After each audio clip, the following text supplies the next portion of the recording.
देखा कि हमने डिस्कस करा कि एयर में भी प्रेशर इन्वॉल्व होता है। उसके बाद हमने देखा कि जब वाइन की स्पीड इंक्रीज हो जाती है तो क्या होता है, एयर का प्रेशर लो हो जाता है।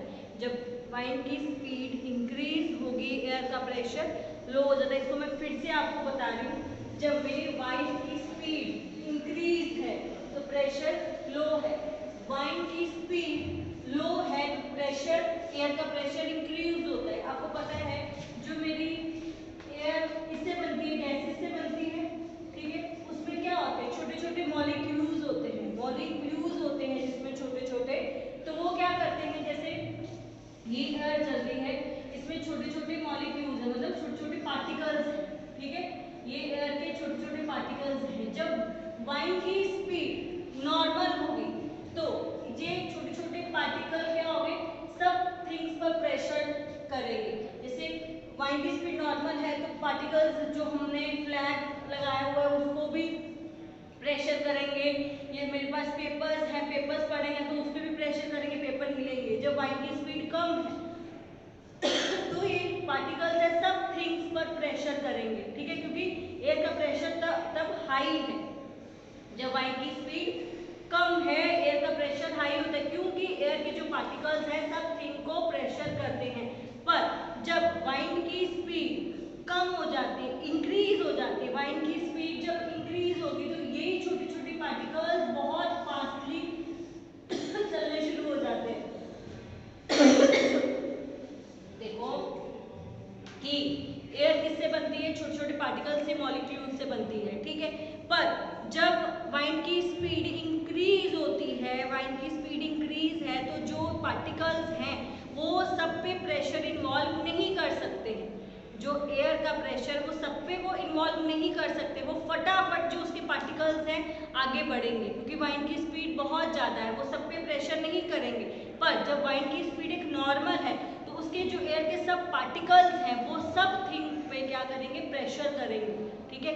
वो यदि मेरा फ्लैग लगा हो तो उसको भी हिलाएंगे, यदि बाहर पेपर्स पड़े तो उस पर भी प्रेशर करेंगे, मतलब हर थिंग पे प्रेशर करते हैं जब वाइन की स्पीड नॉर्मल होती है। जब वाइन की स्पीड इंक्रीज हो जाती है तो एयर में जो पार्टिकल्स होते हैं सब थिंग्स पे प्रेशर नहीं डाल सकते, सब थिंग पे प्रेशर नहीं कर सकते, क्योंकि जो पार्टिकल्स है बहुत फास्टली चलने शुरू हो जाते हैं। इसी कारण से हम कहते हैं कि जब वाइन की स्पीड इंक्रीज है तो एयर का प्रेशर कम हो जाता है। वाइन की स्पीड नॉर्मल है, कम है, तो एयर का प्रेशर ज़्यादा हो जाता है, क्योंकि तब एयर सब पार्टिकल, सब जो एयर के पार्टिकल्स है सब थिंग्स पर प्रेशर डाल के चलते हैं।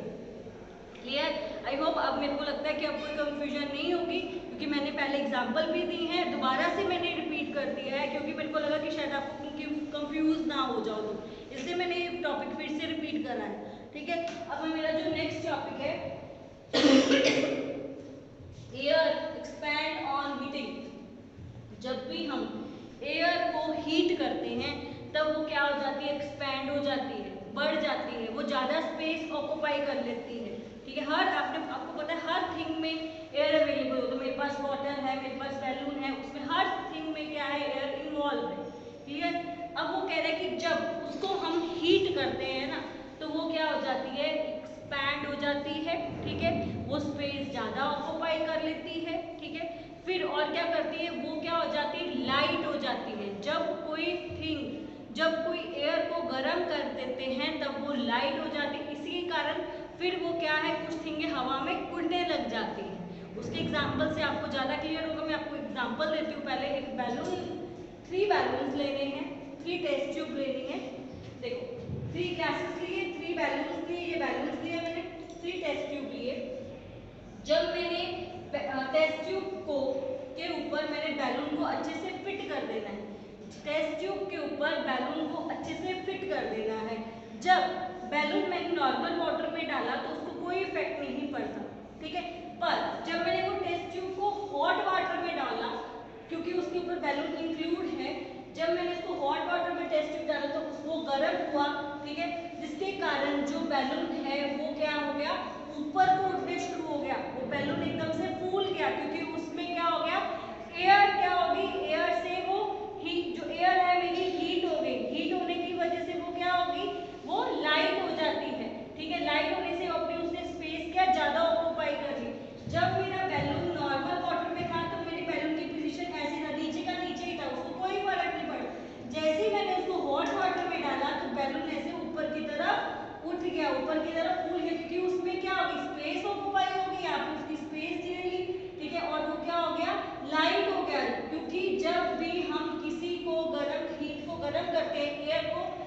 क्या हीट करते हैं तो क्या हो जाती है, एक्सपैंड हो जाती है, मतलब वो बढ़ जाती है, कोई भी उसमें थिंग क्या है वो एक्सपैंड हो जाएगी और वो क्या है अपनी स्पेस को, वहां पे जो स्पेस है वो ज्यादा ऑक्यूपाई कर लेगी। ठीक है, एयर ने अपनी स्पेस क्या है बढ़ा ली है। यहाँ पे पहले एयर कैसी थी, ठीक है, उसमें नीचे टिकी हुई थी, पर उसने अब क्या है अपनी जगह ज्यादा कर ली है और वो क्या हो गई, लाइट हो गई है, और उसने वो क्या है वेट उसका हो गया, लाइट हो गया उसका वेट। ठीक है, फिर से रिपीट कर रही हूँ, जब भी किसी एयर को हम हीट करते हैं तो वो क्या हो जाती है, एक्सपैंड हो जाती है। ठीक है, वो अपनी स्पेस ज्यादा ऑक्यूपाई कर लेती है, फिर और स्पेस ऑक्यूपाई करने के बाद वो क्या हो जाती है, लाइट हो जाती है। क्लियर। अब हॉट वाटर में डाला तो ऐसा हो गया, जब मैंने उसको फिर उसके टेस्ट ट्यूब में मैंने कोल्ड वाटर डाला, मतलब ठंडा पानी डाल दिया, तो वो बैलून बिल्कुल सिकुड़ जाएगा, क्योंकि वो अब स्पेस ऑक्यूपाई नहीं कर रही है। ठीक है, क्योंकि मैंने ठंडा पानी डाल दिया है, तो जो बैलून था जो ऊपर की तरफ उठ गया था, अब वो क्या हो जाएगा, बिल्कुल सिकुड़ जाएगा, नीचे हो जाएगा, क्योंकि मैंने इसको क्या कर दिया है, कोल्ड वाटर इसमें डाल दिया है। कोल्ड वाटर में ना ये स्पेस ऑक्यूपाई करती है, जब कोल्ड वाटर डालते हैं कोल्ड थिंग में, कोल्ड जब एयर होती है तब वो क्या हो जाती है, हैवी हो जाती है। हैवी होने की वजह से देखो ये सिकुड़ गया।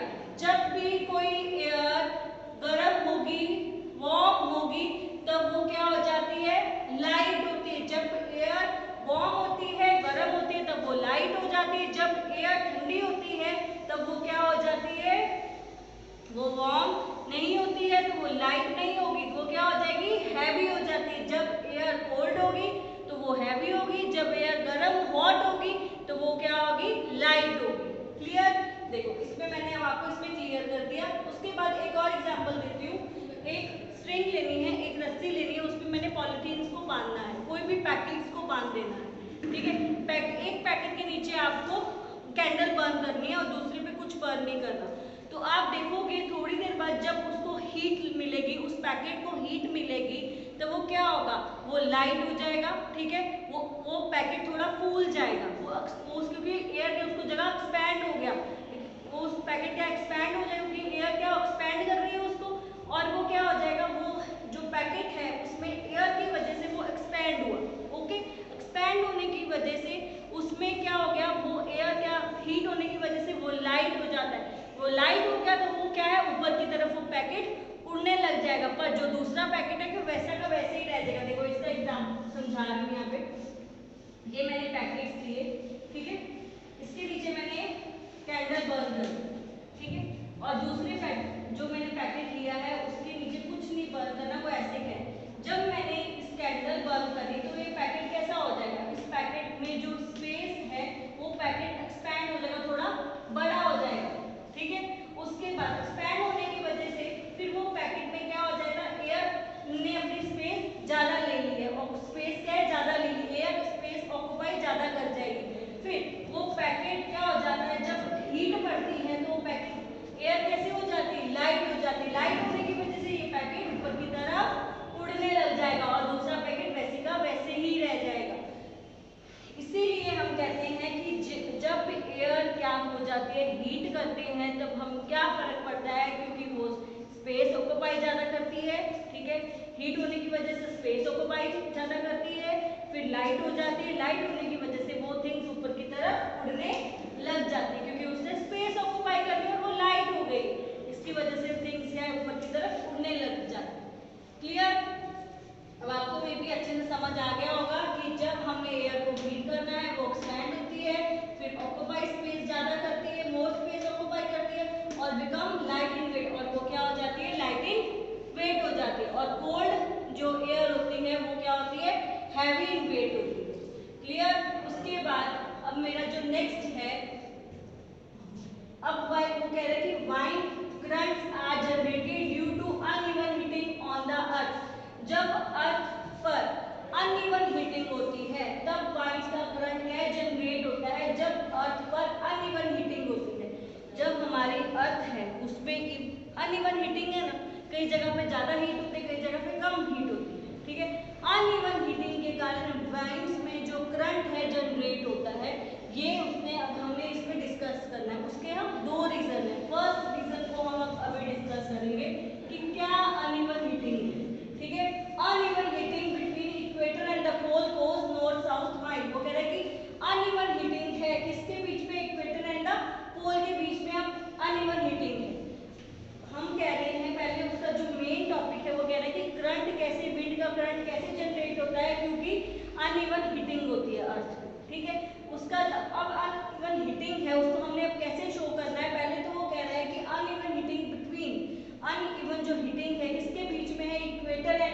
पोल्स, इक्वेटर और पोल्स के बीच में अनइवन हीटिंग की वजह से उसमें क्या होता है, हीट जनरेटेड होती है। देखो कैसे होता है, ये मेरी अर्थ है, ठीक है, अर्थ है, जो अर्थ के बीच का पार्ट होता है ना, सेंटर पार्ट जो होता है, ये हमने एसएस में भी करा है, जो अर्थ का सेंटर पार्ट होगा वो क्या हो जाता है, इक्वेटर होता है। जो अर्थ का सेंटर पार्ट है वो इक्वेटर है, वो 0 डिग्री है, ठीक है, वो मेरा इक्वेटर है। पर जब जो अर्थ इक्वेटर से ऊपर वाला पार्ट है, ठीक है, वो होता है नॉर्थ का, जो ऊपर का पार्ट है वो नॉर्थ पोल है, ये क्या है, नॉर्थ पोल है, ठीक है, और जो नीचे का पार्ट है, इक्वेटर से नीचे का पार्ट है, वो मेरा क्या है, साउथ पोल है। क्लियर, पता चला? पहले ये समझो, जो अर्थ के बीच का पार्ट है वो इक्वेटर है, इक्वेटर से ऊपर का पार्ट वो है नॉर्थ पोल, और इक्वेटर से नीचे का पार्ट जो क्या है, साउथ पोल, ठीक है। अब इन दोनों में क्या डिफरेंस है, वो विंड कैसे जनरेट होती है इनमें, देखो, जो सन है, सन की रेस सब पे पड़ती है, ठीक है, पर सन की रेस सबसे ज्यादा कहाँ पे पड़ती है, इक्वेटर पे सीधा पड़ती है। जो सन की रेस होती है वो इक्वेटर पर सीधा जा रही है, जब वो इक्वेटर पर सीधा जाती हैं तो इक्वेटर में जो विंड है, जो विंड है, इक्वेटर के पास जो विंड है, हवा है, एयर है, वो क्या होगा, वो गर्म हो जाती है। जहाँ पे जो हवाएं हैं वो ज्यादा गर्म होती है, जब भी हवा गर्म हो जाती, हीट हो जाती, तो वो लाइट होगी, तो वो क्या हो गया, वो ऊपर की तरफ उड़ने लग जाती है, ठीक है। अब ये इक्वेटर की जो हवाएं थी वो ऊपर की तरफ उड़ गई, और यहाँ पे क्या, इक्वेटर की 0 से 30 डिग्री में क्या हो गया, स्पेस खाली हो गई, दोनों जगह स्पेस खाली, 0 से 30 डिग्री नॉर्थ, 0 से 30 डिग्री साउथ, यहाँ पे क्या हो गया, स्पेस खाली हो गई, क्योंकि इक्वेटर की जो गर्म हवा थी वो तो क्या है, ऊपर उड़ गई, ठीक है, और ये दोनों में स्पेस खाली होगी। अब इनकी स्पेस कौन लेगा, इनकी स्पेस जो 0 से 30 डिग्री की ठंडी हवाएं थी, जो 0 से 30 डिग्री की ठंडी हवाएं थी, उन्होंने यहाँ पे उसकी स्पेस ले ली, जो 0 से 30 डिग्री की ठंडी हवाएं ने इक्वेटर की जो गर्म हवाएं उड़ गई थी उसकी स्पेस उन्होंने ले ली। देखो इधर से उन्होंने ले ली 30 डिग्री, ये 0 से 30 डिग्री जो साउथ है, यहाँ पे उन्होंने इक्वेटर की जो गर्म हवाओं की स्पेस उन्होंने ले ली है, ठीक है। अभी तुम कहोगे ये पैड ने ऊपर की तरफ सिग्नल बनाया है, क्यों, ये बता रहा है कि इक्वेटर की तरफ जा रही है, ये कोई वो नहीं है कि हवाएं ऊपर की, लाइट है वो गर्म, मैंने आपको बताया जो गर्म हवाएं होती हैं वो ऊपर की तरफ, लाइट होती है वो ऊपर की तरफ उड़ जाती है, ठीक है, पर ये तो ठंडी हवाएं हैं, ठीक है, पर ये ठंडी हवाएं होने के बावजूद पर ये क्या है, इक्वेटर की जगह ले रही है, ये इक्वेटर की तरफ है, इसलिए मैंने इसको ऊपर की तरफ बताया, क्योंकि ये इक्वेटर की जो गर्म हवाएं उड़ गई है उसका स्पेस ये ले रही है। समझ में आया, इतना समझ में आया कि जो भी मेरे पास इक्वेटर में सबसे ज्यादा गर्मी है, ठीक है, जो मेरे इक्वेटर का पार्ट है ना, वहाँ पे सन सबसे ज्यादा पड़ता है, इसी कारण से जो इक्वेटर में जो हवाएं हैं, एयर है, इक्वेटर के पास जो एयर है वो क्या हो जाती, गर्म होके ऊपर की तरफ उड़ जाएगी, ठीक है, पर अब गर्म होगी, जो इक्वेटर वाली जगह खाली होगी, अब इक्वेटर की जगह को फिल करने के लिए जो ठंडी हवाएं हैं वो क्या हो जाएंगी, इक्वेटर की जगह ले लेगी। जैसे यहाँ पे 0 से 30 डिग्री पे जो ठंडी हवाएं थी उन्होंने किसकी जगह ले ली, इक्वेटर पे जो गर्म हवाएं उड़ गई थी उसकी जगह उन्होंने ले ली। क्लियर? अब देखो ऊपर से जो नॉर्थ पोल पे जो ये ठंडी हवाएं हैं, यहाँ पे क्या है, इतना सन की रेजेस नहीं पड़ती, यहाँ पे ठंडी हवाएं, जो ये ठंडी हवाएं क्या हो जाएंगी, इक्वेटर की तरफ मूव करेंगी, क्योंकि इन्होंने जो गर्म हवाएं ऊपर की तरफ उड़ रही है उनकी जगह ऑक्युपाई कर ली है। वैसे ही नॉर्थ में, वैसे ही साउथ में जो ये गर्म ठंडी हवाएं हैं उन्होंने गर्म हवाओं की जगह लेनी है, तो क्या हो जाएंगी, ऊपर की तरफ उड़ने लग जाएंगी। क्लियर? अब लास्ट पॉइंट जो इसका है, इससे कंफ्यूज मत होना, पर 30 से 60 डिग्री के बीच में जो ये 30 से 60 डिग्री है, 30 से 60 डिग्री में जो गर्म हवाएं थी, ठीक है, वो तो ऊपर उठ रही, वो ऊपर उठ के उन्होंने किसकी जगह ले ली, जहां पे जगह ले ली, क्योंकि वो जो हवाएं नीचे की तरफ आ रही है उन्होंने 30 से 60 डिग्री वालों की जगह लेनी है, तो वो क्या होगी, 30 से 60 डिग्री वाली जो ठंडी